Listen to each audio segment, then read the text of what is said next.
நம்ம நீண்ட நாளா ஆட்சி அதிகாரத்தில் ஏற்கனவே தமிழகத்தை ஆண்ட ஒரு இயக்கம், காமராஜர் போன்ற ஒரு நல்லாட்சி கொடுத்த இயக்கம். இன்னைக்கு உலகத்திலே ஒரு எடுத்துக்காட்டா சொல்லக்கூடிய அளவிற்கு காமராஜர் ஒரு நல்லாட்சி. இப்ப நீங்க காமராஜர் மாதிரி நல்லாட்சி கொடுக்குற இயக்கம் திமுகன்னு ஏத்துக்கிறீங்களா? ஏன்னா திருச்சி வேல்சாமி அதை மறுக்கிறாரு. இல்ல, நான் அதுதான் சொல்றேன்.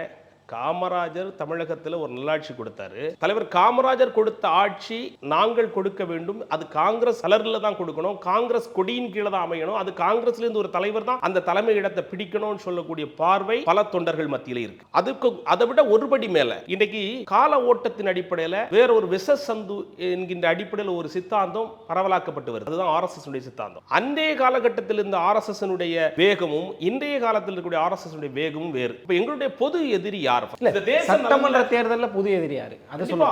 நீங்க சட்டமன்ற அதிமுகவா? நீங்க சட்டமன்ற தேர்தலில் பொது எதிரி யாருன்னு பார்க்கின்ற பார்வையில் இன்னொரு இருக்கு. நீங்க இன்னைக்கு நாளைக்கு மாநிலங்களவை ராஜ்யசபாவினுடைய எம்பியை நிர்ணயிப்பது யாரு? சட்டமன்ற உறுப்பினர்கள் எண்ணிக்கையின் அடிப்படையில் தான் மாநிலங்களவைக்கு நம்ம யாரை அனுப்புவோம்? பாராளுமன்ற உறுப்பினர்களா. நாளைக்கு மாநிலங்களவையில் அவர்களுக்கு எண்ணிக்கை கூடனால் கூட அவர்கள் விரும்பிய சட்டங்களை இயற்ற முடியும். இதுவரைக்கும் எப்படி இருந்துட்டு இருந்து அவர்கள் மக்களவையில் பெரும்பான்மை பெற்றார்கள், ஆனா மாநிலங்களவையில் அவங்களால் பெரும்பான்மை பெற முடியல. அதனால தான் நிறைய சட்டங்களை அவங்களை இயற்ற முடியல.